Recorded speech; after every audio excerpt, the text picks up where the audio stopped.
¿Qué tal? Buenas noches, ¿cómo les va? Bienvenidos a una nueva emisión de LBA. Mario, ¿cómo vamos? Sebastián Silenzi, muy buenas noches, ¿cómo le va? Muy bien. De a poquito te voy relajando. Totalmente. Hoy vamos tenemos dos invitados aquí en los estudios de LBA y vamos a tratar temas disímiles, pero interesantes. Sí, tal cual. ¿Cómo vamos a llegar a esas 1000 personas que en la provincia de Neuquén, o 1000 familias, mejor dicho, que en la provincia de Neuquén no tienen luz eléctrica, o si la tienen durante pocas horas porque funcionan con un motor o con un sistema de baja producción o que no pueden almacenar? Sí, no tienen luz. En la tierra de Vaca Muerta. No tienen luz, es así. No tienen luz, exactamente. Claro. Bueno, hay un proyecto, ¿no?, de una diputada. Exactamente, vamos a hablar de este tema con la diputada del MPN, Sielubi Obreque. Bueno, y después invitamos al fiscal general José Jerez. Hace un año atrás, un año y 2 meses, hicimos un programa con él cuando era en otra señal también, cuando se desfederalizó, así se dice, la lucha contra el narcotráfico, ¿no? Entonces le permitía a la provincia, obviamente al Ministerio Público Fiscal y a la policía, trabajar en esa última cadena que es la comercialización chiquita, el narcotráfico, el narcomenudeo de distintas drogas. Bueno, pasó un año. Dentro de ese año hubo un montón de actuaciones. Bueno, vamos a hablar un poquito de eso con el doctor José Jerez. Quédese aquí en La Verdad Avanza. Ya volvemos, dale.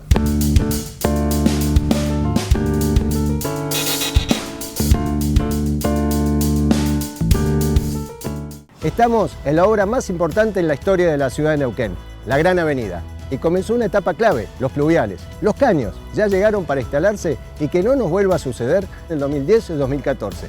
Y además, ¿sabés por qué lo hacemos mucho más rápido? Porque lo hacemos a la neuquina. 0 endeudamiento, cuentas ordenadas y un superávit que es ejemplo en el país.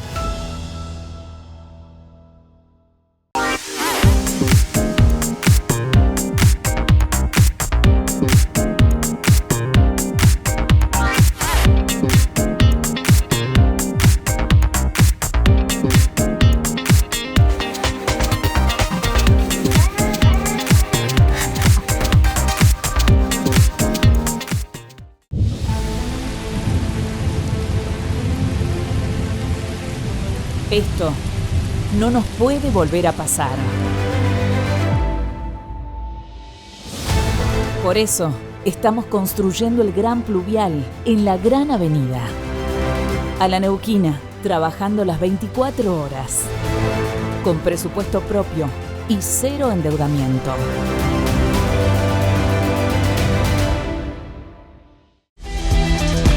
Atención, los martes se construye. Con Superdías Construcción podés pagar hasta en 12 cuotas sin interés con Confiable, hasta en 6 cuotas sin interés con Visa y Mastercard BPN y acceder hasta un 15% de descuento cuando aplique. Mejorá tu hogar en cuotas. Aprovechá beneficios en aberturas, carpintería, climatización y mucho más. Conocé rubros y comercios adheridos en bpn.com.ar.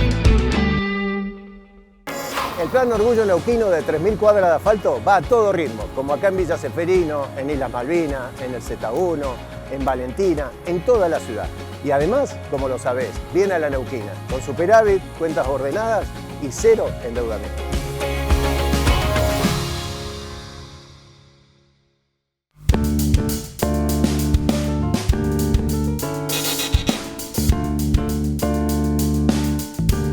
Bueno, segundo bloque y ya tenemos una invitada. Mario. Estamos aquí, muchísimas gracias a la diputada Sielubi Obreque del MPN. Muchas gracias por estar presente aquí en los estudios de LBA, Sielubi. A ustedes. Es una de las que está trabajando mucho y de eso vamos a hablar. Le estás haciendo mucha presión o mucha fuerza dentro de la legislatura para que se apruebe un marco legal a la utilización de las energías renovables. Contanos de qué se trata este proyecto. ¿Todos vamos a poder tener un colector solar en nuestra casa? Gracias, Mario, por la invitación al equipo. Es un proyecto que estamos impulsando desde el año pasado, que tiene mucho trabajo de fondo y que viene a compensar un poco esto que estamos hablando y que está tan en escena en la provincia, que tiene que ver con no solo somos Vaca Muerta, sino que somos, esto también, las energías renovables. Pensarnos en unos años por fuera de Vaca Muerta no debería tener que sorprendernos, sino debería ser planificado. Este proyecto viene a solventar un poco eso, a pensar en que las bondades que tiene Vaca Muerta tienen que derramar en todas las familias neuquinas, y una de esas deudas que tenemos en materia energética es que somos una provincia rica en energía y sin embargo hay familias que no tienen energía todo el día. Chihuidos es uno de los ejemplos más recientes. Sin embargo, hay pobladores rurales, familias rurales que todavía no tienen energía o acceso a la energía, que es un servicio realmente básico para el desarrollo humano. Este proyecto lo que propone es que parte de estas bondades que derrama Vaca Muerta estén destinadas a kits fotovoltaicos. Entendemos que la energía solar, los paneles solares en términos presupuestarios son los más propicios para poder abordar esta necesidad que tienen estas familias. Colocar estos kits fotovoltaicos, que es básicamente los paneles solares con una batería de litio. Exacto, genera una gran diferencia y un abismo presupuestario respecto de extender la red eléctrica con el costo que eso tiene, incluso con el impedimento geográfico, ¿no? Somos una provincia que tiene lagos, montañas y demás, y en esos lugares es muy difícil el acceso a la red eléctrica. En este caso, esta propuesta que tiene kits fotovoltaicos, paneles solares, una energía limpia, una energía renovable, viene a solventar esta deuda energética y a pensar en un poco de justicia energética, en donde una provincia tan rica en un recurso natural como es el petróleo y el gas, también tiene que estar derramado en acceso a servicios básicos como lo es la energía eléctrica. Recuerdo un Neuquén, creo que fue el de Felipe Zapag, cuando se eliminaron los ranchitos, tuvo un plan la provincia donde se hicieron casas y se le ponía un kit de los primeros kits, fotovoltaicos de estos, y realmente, fue algo que perduró lo que dura la batería más o menos, porque después desapareció, no tuvo mantenimiento, la gente, se quedaba, no tenía los recursos para comprar, son elementos bastante caros. En este proyecto digo cómo se piensa la durabilidad de ese kit o de lo que fuera que vayan a montar y cómo se lo asiste, ¿no? al campesino, por ejemplo. El programa se llamaba PERMER, es un programa nacional que hoy a nivel nacional está finalizado. El gobierno nacional ha decidido recortar en varios aspectos en la coyuntura que todos conocemos a nivel nacional. No hay plata. Y la situación concreta es que era una política pública que no estaba abordada desde todos los ángulos. El proyecto que estoy proponiendo y que estamos trabajando en legislatura tiene distintos vértices. Uno de ellos es la alfabetización eléctrica o energética, que es gran parte de entender que la política pública no puede ser solo una cuestión técnica. Tiene que abordarse desde lo humano, desde el desarrollo del día a día cotidiano. Esas familias tienen veranada, por ejemplo. Claro. Cambian de locación según la estación del año, tienen animales.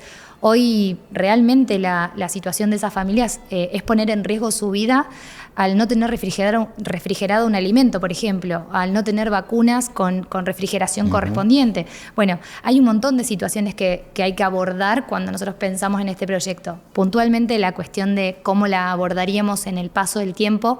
Estos kits están entre $6.000 y $8.000 a nivel precio mundial, lo que hace que ya sea competitivo respecto de la extensión de la red, que 1 kilómetro son 40 millones, siempre entendiendo que la comparativa tiene que ser beneficiosa, no solo para los recursos de las arcas del Estado, sino también para, en la medida de lo posible, que esos pobladores que acceden en algún momento puedan devolver eso que ha invertido el Estado en ellos. Ahí es donde hago un paréntesis y me parece clave que haya articulación público-privado y que las empresas en la industria del oil and gas sean quienes participan también para colaborar en esto que necesita Neuquén o que necesitan las familias neuquinas, que es el servicio básico de electricidad. Hay alfabetización eléctrica, hay un control estatal. Nosotros en el proyecto lo que ponemos es que haya una autoridad de aplicación que controle la aplicación de este programa y que sea una política pública en la provincia, de Estado, no que sea un programa que pase con el tiempo, sino que perdure, porque estos paneles o estos kits fotovoltaicos duran alrededor de 20 años, podría extenderse con el buen cuidado de los paneles, lo que hace que justamente sea realmente muy propicio para las zonas en las que estamos. Hay un sesgo que yo tenía propio de tal vez no ser técnica en la temática, pero por ejemplo yo pensaba, ¿es el panel solar el más apropiado para una zona como Neuquén donde tiene nieve, por ejemplo?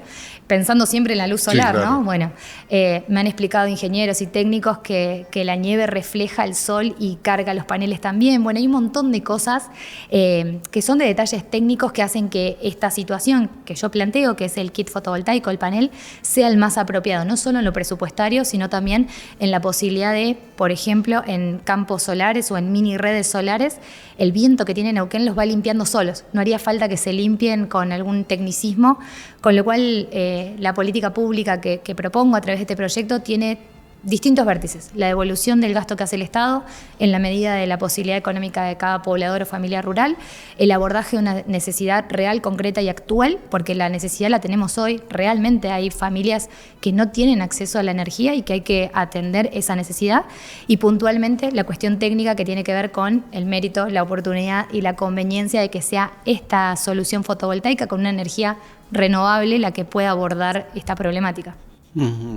Y en el caso, vos mencionabas el caso de Chigüido. Allí una empresa petrolera instaló paneles solares con baterías y pueden disfrutar de la energía de noche, porque antes tenían un motor que funcionaba un par de horas durante el día nada más. ¿Este es el ejemplo? Justicia energética, Mario, es que todas las familias neuquinas tengan el mismo acceso a la energía sin importar el lugar en el territorio neuquino que elijan residir, vivir y desarrollarse. Chigüidos puntualmente lo que tiene es un ejemplo de articulación público-privado con un parque solar, un mini parque solar, que les brinda a través de después la extensión de redes a toda la población. La propuesta mía tiene una particularidad que es en aquellas zonas donde sea propicio, porque hay varias familias o varios pobladores viviendo en cercanía, claro, esto podría ser una opción, la articulación público-privado. Pero en aquellos casos en donde haya pobladores aislados, ustedes piensen que nuestra provincia tiene realmente una geografía muy montañosa, lagos, nieve, bueno, valles con gran territorio y extensión de territorio. Sí, lugares muy postergados también, claramente. Y sin habitabilidad, con lo cual encontrás una familia que tiene 6 integrantes y después por muchos kilómetros no encontrás otra familia y encontrás otra familia con 10 integrantes y lo mismo va sucediendo en la extensión de nuestro territorio, que realmente es una provincia muy rica en recursos naturales y también en el recurso cultural, ¿no? Estas familias tienen arraigo por estos lugares, incluso hay pobladores rurales que tienen soberanía en las fronteras porque están muy cerca de Chile. Pedirles a esas familias que vengan a los centros más poblados de la provincia, porque acá hay energía y hay extensión de la red, es injusto. Con lo cual, en estos lugares donde hay pobladores rurales aislados, el kit fotovoltaico, no el parque solar, sino el kit fotovoltaico es, a mi entender, el más apropiado desde todos los ángulos que recién charlábamos. Todo proyecto implica una erogación, ¿no? Digo, ¿y en esto está pensado el número ya? Sí, claro. Pedí una estimación con un relevamiento. El relevamiento se hizo posterior al recorte del programa PERMER.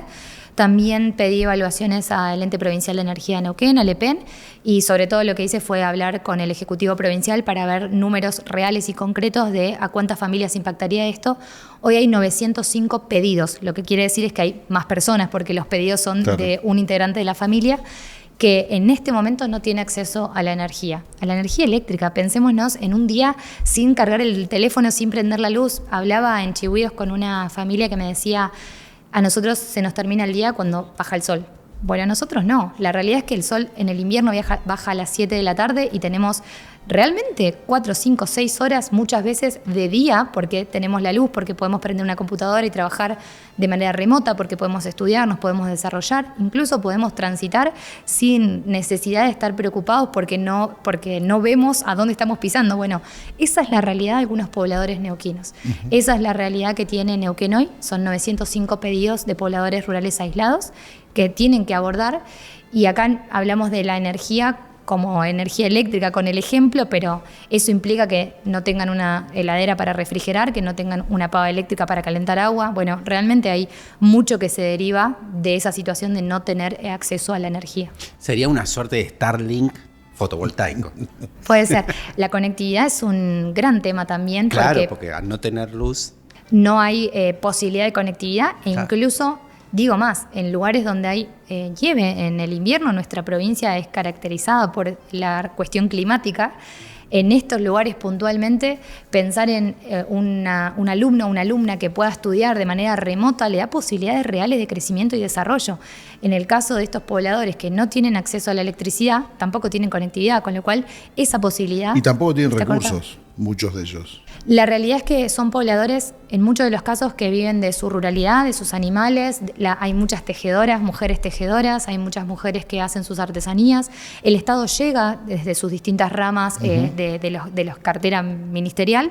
Sin embargo, hay que abordar la problemática en la medida justa a sus realidades. Bueno, en esto creo que acá es donde Vaca Muerta tiene que hacer palanca y tiene que estar presente en la conversación. No podemos tener una provincia que se mira como faro del país, como la posibilidad de sacar a la Argentina adelante, incluso lo digo a nivel mundial, en la posibilidad de pensar en otros territorios con situaciones bélicas hoy y a un Neuquén como oportunidad del mundo, con GNL, con el oil and gas en general, y no tener a estos pobladores con luz. ¿Tuviste la posibilidad de hablar con empresas, a ver qué opinan de esto? Porque ya se les pide para educación también, o sea, hay pedidos, un pedido más, tal vez hay empresas que no les caiga muy bien, pero ¿qué te dijeron? Puntualmente he hablado con muchas empresas, pero el ejemplo más cercano lo tenemos con Chihuidos. Recién Mario lo mencionaba. Las empresas, cuando tienen reglas claras y seguridad jurídica por sobre sus inversiones, tienen que estar dispuestas también a colaborar con que eso se derrame en la provincia. Soy muy cuidadosa realmente de pensar en una industria que esté mimetizada con los intereses también de la provincia, porque justamente están en nuestro subsuelo. También pienso en que cómo sería ese Neuquén después de Vaca Muerta, ¿no? Ahí es donde también tenemos que hacer parte de la industria. La industria tiene que formar parte de este Neuquén que se viene para adelante. Por supuesto que hay que maximizar los esfuerzos para poder monetizar lo que hay en el subsuelo, y por supuesto que esta es una frase que por ahí escuchamos mucho en el último tiempo, que tiene que ver con, bueno, Vaca Muerta es la estrella a nivel tanto país como mundo, pero sin duda tenemos que pensarnos en ¿qué Neuquén viene para después? Y la Neuquén de las energías renovables es una gran oportunidad para la industria también. Es una posibilidad que hoy las empresas están tomando incluso. Pan American Energy era el ejemplo de Chihuidos, está apostando por las energías renovables también y está incursionando en este sentido, porque entiende que bueno, este Neuquén que le da la oportunidad del petróleo y el gas también abre otras miradas. Ahí hablábamos en muchas oportunidades de la fiebre de los tulipanes, la historia en Holanda, Países Bajos, y no pensarnos o encorsetarnos solo con un producto o con un rubro en una industria en particular.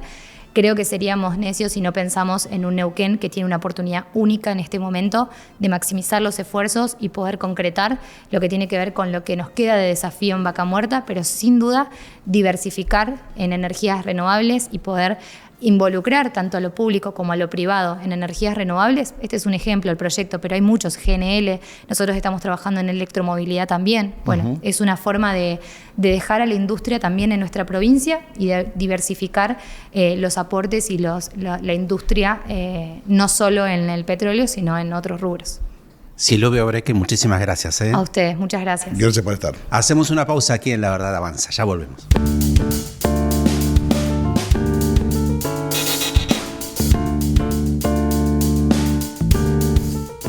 Estamos en la obra más importante en la historia de la ciudad de Neuquén, la Gran Avenida. Y comenzó una etapa clave, los fluviales. Los caños ya llegaron para instalarse y que no nos vuelva a suceder en el 2010 y el 2014.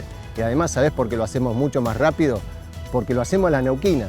Cero endeudamiento, cuentas ordenadas y un superávit que es ejemplo en el país. Apart Hotel Rivadavia 815, en el corazón de Neuquén. Habitaciones diseñadas para tu confort, desayunos exquisitos y un salón para eventos que hará que cada ocasión sea inolvidable. Reserva tu estadía y viví una experiencia única. Neuquén Informa.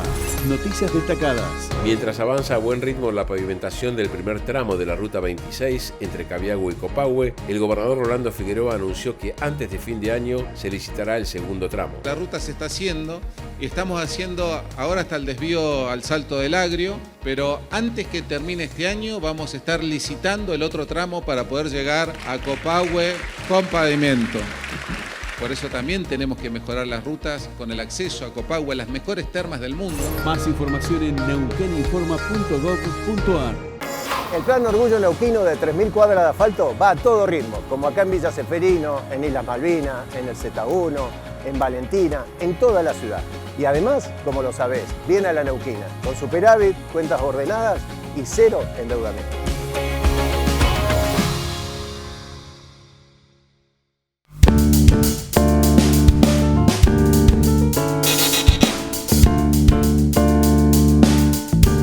Segundo bloque aquí en La Verdad Avanza. Tenemos un invitado aquí en los estudios. Bueno, hace, Mario, ¿cuánto? Un año, un poquito más.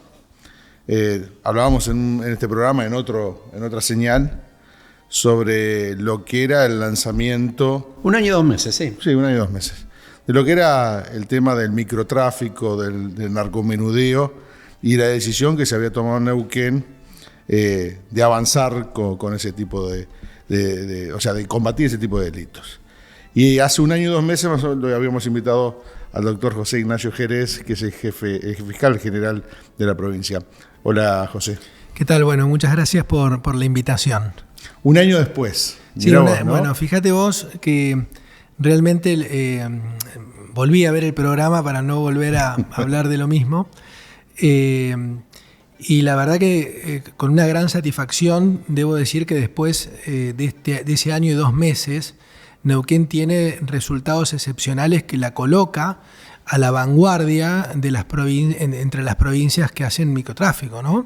Ejemplo no solo a nivel país, sino a nivel regional. Fíjate vos, estamos hablando de hace 1 año y 2 meses. La entrevista fue días antes de la entrada en vigencia de la ley 3488, que le daba la competencia a la provincia para investigar el último eslabón de la cadena, que es la venta al minorista. Después de más de 1 año de vigencia de la ley de competencia provincial, Neuquén tiene 137 condenados. 137. Condenados, no casos, condenas. Eso no hay, esta cifra no hay en ningún lado del país. Tener 137 condenados que son traficantes de drogas, ¿no? Tal cual. ¿Qué pasó con la gente? Sí, claro, bueno, perdón, pero digo, ¿qué pasó con la gente? ¿No? La gente de repente empezó a confiar en una justicia que la escucha cuando dice, che, en la esquina venden droga, que en otra época se cansaba de decir, che, ahí están vendiendo droga y no pasaba nada. Digo, ¿la gente empezó a confiar de repente con este tipo de acciones? Mira, cuando hablamos con el gobernador sobre la posibilidad que tenía la provincia de hacer microtráfico, nos planteamos varios temas. Uno era la inseguridad que plantea el microtráfico, los problemas de seguridad, porque el microtráfico trae aparejado la comisión de delitos conexos. Claro. A lo que es el tráfico de drogas. Nosotros en el Ministerio Público veníamos diciendo que la mayoría de los delitos, y en general y en especial los más graves, están atravesados por la droga. Fíjate vos que después de 1 año y unos meses de vigencia del microtráfico, del plan de persecución, bajó un 27,5% los delitos conexos contra la propiedad y un 16,3% los delitos en general. Esto quiere decir que teníamos razón en hacer microtráfico. Y después entendimos con el gobernador que esto era un problema local. Es decir, la droga, el último eslabón de la cadena, que es la venta al minorista, es la que daña, y eso lo vengo diciendo desde siempre, el tejido social, ¿no?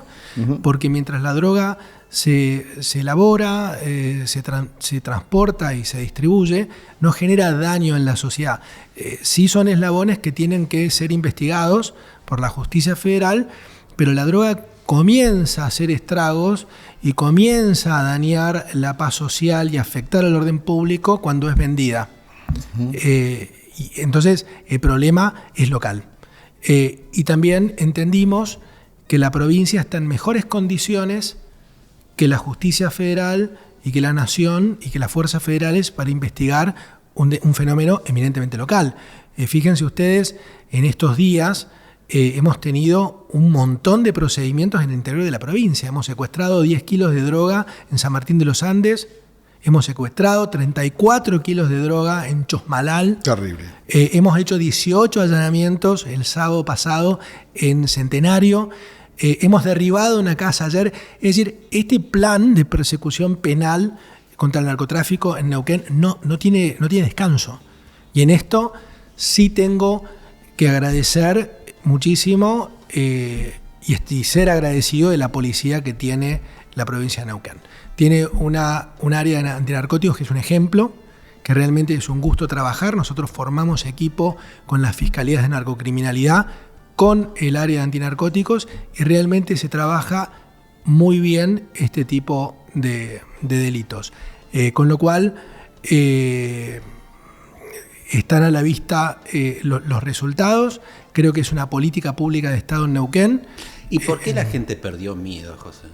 Bueno, yo creo que tiene mucho que ver con el no hacer, con el decir, ¿para qué voy a denunciar si no va a haber una respuesta por parte del Estado? La sociedad hoy lo que advierte es que detrás de una denuncia hay una respuesta. Y creo que si tengo que decir cuáles son los pilares fundamentales de este programa que hemos diseñado desde el Ministerio Público, uno de los principales es la participación ciudadana. Son los vecinos y vecinas de Neuquén quienes conocen, por lo general, quiénes son los que venden drogas en sus barrios, por la modalidad que tiene este delito en su actividad comisiva. Ruidos molestos, motos que van y que vienen, autos, disparos, ruidos molestos, las plazas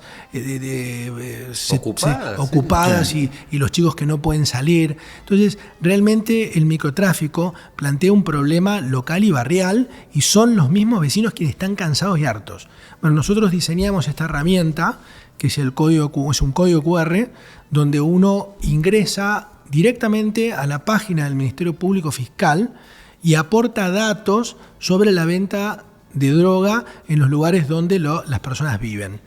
¿Qué tiene de virtud ingresar datos a través del código QR o a la página del Ministerio Público, que no sabemos quiénes son los que denuncian? Claro. Porque esta denuncia... No hay trazabilidad de la denuncia. No sabemos ni el IP siquiera. De esos 137 personas que logramos condenar, no se citó nunca un vecino o vecina de Neuquén. Sí, muchas veces, tal vez en otro formato, los vecinos tenían miedo de denunciar porque quedaban expuestos, porque sabían quiénes eran. Se las llamaba para ratificar la denuncia, claro. Eran expuestos, no pasaba nada. Hoy vos podés denunciar. Nosotros hemos hecho un plan de difusión a las cuales se adhirieron la mayoría de los municipios. Los que faltan tenemos que terminar de firmar. El gobernador firmó el 1 de abril del año pasado un compromiso político con todos los intendentes y autoridades políticas para generar acciones en concreto contra la lucha contra la droga, ¿no? Y en ese marco estamos firmando, y hemos firmado con la mayoría de los municipios, para poder difundir este código QR y que la gente tenga un acceso rápido, seguro, confiable y totalmente anónimo. Hemos también firmado con empresas prestatarias de servicios públicos como CALF, que ha hecho una propaganda del código QR. Hemos firmado con el EPEN, hemos firmado hasta con el mercado concentrador, y esto es importante destacarlo, porque son estos organismos, los municipios, quienes han llevado esta herramienta para que la conozca todo el mundo. Claro. Y mientras más la conozcan, hay municipios que han sancionado ordenanzas para que los comercios tengan la obligación de exhibir junto con la licencia comercial el código QR. Entonces, hay un mito, José, de que se utiliza a menores de edad para hacer esta tarea de distribución de droga porque se garantiza la impunidad. ¿Es tan así esto? Sí, no es un mito, lamentablemente es una realidad. Igual nosotros tenemos una selectividad en cuanto a la persecución penal. La persona que consume o que es adicta a la droga no está dentro del radio de persecución del Ministerio Público. No la perseguimos al consumidor. El consumidor tiene un problema que es de adicción. Si le sumamos además la persecución penal, tiene dos problemas, la causa penal también. Entonces no nos interesa el consumidor, sí nos interesa que el consumidor salga de ese problema, se trate y se rehabilite, obviamente. Ahora, dentro de la cadena de venta, tenemos una especie de selectividad a quién le apuntamos, porque de nada nos serviría apuntarle a personas que trabajan de manera fungible. ¿Qué quiere decir esto? Hay personas que consumen y venden. Lo que hacen es extender el campo de acción de un comercio de drogas, pero no son los dueños de ese comercio, pero sirven sí al propósito de expandir la venta. Esa persona nos interesa, pero le aplicamos una salida alternativa. A nosotros nos interesa el kiosquito narco. Nos interesa la casa de drogas, claro. Y dentro de la casa de drogas nos interesa el narco violento, el que tiene un arma de fuego, el que vende frente a las escuelas, el que utiliza chicos. Pues nada me sirve enganchar a los chicos, a los niños, claro, a los fungibles, si después los van a reemplazar. Entonces a mí me interesa, y todos estos procedimientos que hemos hecho ha sido para desmantelar organizaciones, verdaderas organizaciones delictivas que se dedican a la venta de droga. Y les digo más, en la mayoría de los allanamientos secuestramos armas de fuego, porque digamos ese es el objetivo selectivo del Ministerio Público, es el narco violento que vende droga en espacios abiertos, ¿no? En mercados abiertos de drogas. Quiero ir a un ejemplo en particular que me parece que representa todo esto que estás diciendo vos también, que fue lo de Chosmalal, ¿no? Que además excede un poco lo que sería el microtráfico, porque en Chosmalal, el lugar que se allanó, esa casa de domicilio que se allanó, se encontraron 34 kilos de marihuana, algo así como para armar 68.000 dosis, esa es la información que ha dado el Ministerio Público. Pero además encontraron una persona que producía plantas de excelentísima calidad. Digo, ¿cómo se trabaja eso teniendo en cuenta que la ley que le permite a ustedes y a la provincia avanzar sobre el microtráfico, no sé si cubre esa parte? O sea, si eso ustedes lo van a trabajar con la federal, ¿cómo se trabaja en ese caso? Mira, el último eslabón es la cadena de narcotráfico, es la venta de droga al consumidor. Nosotros encontramos dentro de esa casa de drogas elementos que fehacientemente nos hacen presumir que se trata de una casa de drogas, porque encontramos balanzas, encontramos contadora de billetes, encontramos bolsas para armar bagullos de marihuana, es decir, muchos elementos propios de la venta al minorista. Pero también nos encontramos con una plantación de cannabis sativa, 44 plantas, en un invernadero de altísima tecnología que puede producir los 365 días del año 24/7. Entonces, no solo es una casa de drogas, sino también presumimos que ese invernadero era para generar distribución de droga de carácter regional o también internacional. Siempre se dijo Neuquén es de paso, ¿no? Neuquén es de paso, exacto. Y fíjense que la provincia responsablemente haya asumido este compromiso de combatir el narcotráfico, nos estamos dando cuenta que no están de paso, que estamos produciendo droga para otros, para otras regiones, otras provincias u otros países. Hay una cuenta que está muy buena para que la gente también tome dimensión de esto, que es que 68.000 dosis de marihuana superaría la cantidad de población que tiene Chosmalal, o sea, la región. Y la región, claro. Entonces, la región Alto Neuquén. ¿Dónde va eso? Y me parece que ahí es donde está la conclusión de todo sí, ahora, esto, ¿no? lo importante de estas investigaciones, porque para nosotros es muy sencillo, digamos, trabajar este tipo de delitos con el aporte ciudadano. Pero cuando el ciudadano hace un aporte de datos sobre quién vende droga, los datos son de altísima calidad en Neuquén. Esto, cuando uno hace un aporte de datos, impacta ese aporte de datos, porque además geográficamente te permite en un Google poner el punto, o sea, ni siquiera vive acá, ¡tuc! El punto. Eso figura un globito. Nosotros tenemos un centro de análisis criminal, donde tenemos contadores, criminólogos, que se fijan ese puntito donde impactó, en qué casa.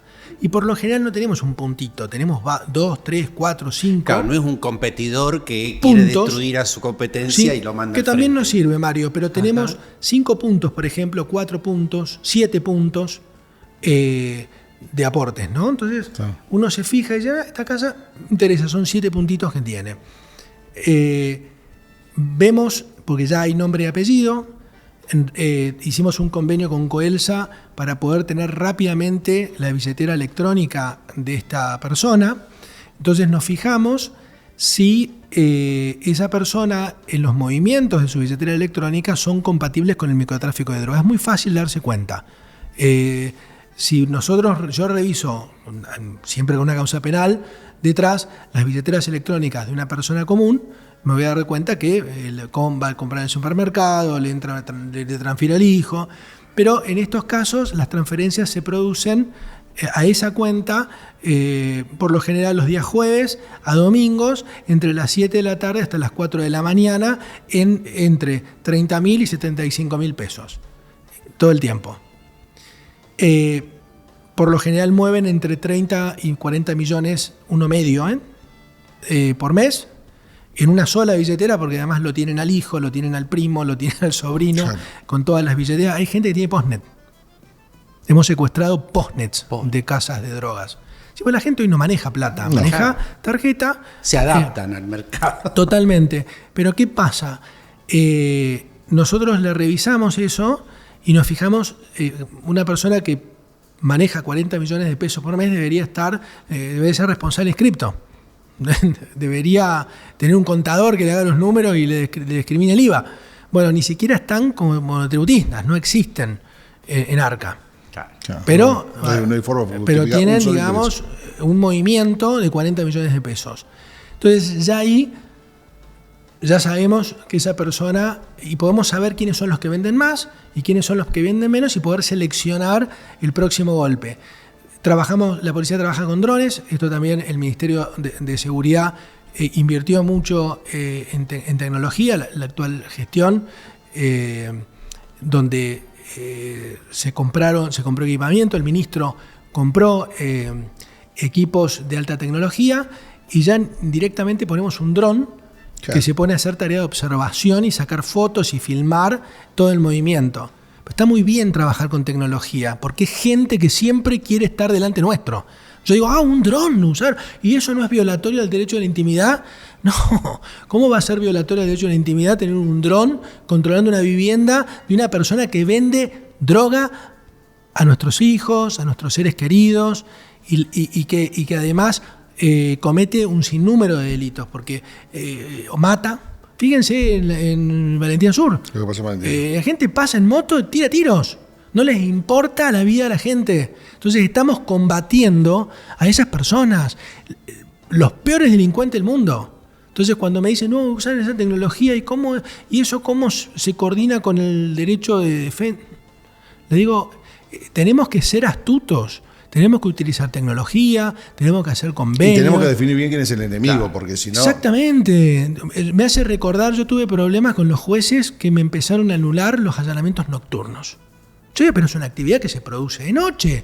Tuve que presentar un proyecto de ley. Me acuerdo, sí. Para que los diputados me avalaran y se presentó y ya presentaron una acción de inconstitucionalidad. O sea, no quieren que hagamos... O sea, ¿cómo un juez decía, cómo van a allanar a las 11 de la noche por droga? Pero su señoría, ¿cuándo quiere que allane? Al día siguiente, cuando se llevan la droga, y no va, claro, cuando todos se levantan y no hay nadie. No, yo tengo que allanar cuando la actividad... Pero fíjense, hasta con lo que tuvimos que luchar contra los propios jueces que no nos autorizaban los allanamientos nocturnos. Decían, no, pero es un momento de dormir, ¿viste? La Constitución no dice que los allanamientos no deban producirse entre las 7 de la tarde y las 7 de la mañana. No dice eso. O sea, es una burrada interpretar algo distinto.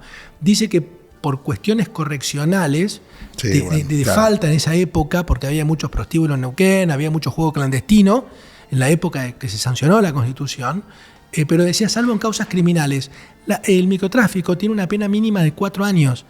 Y todos sabemos que una causa es criminal cuando pasa los 3 años.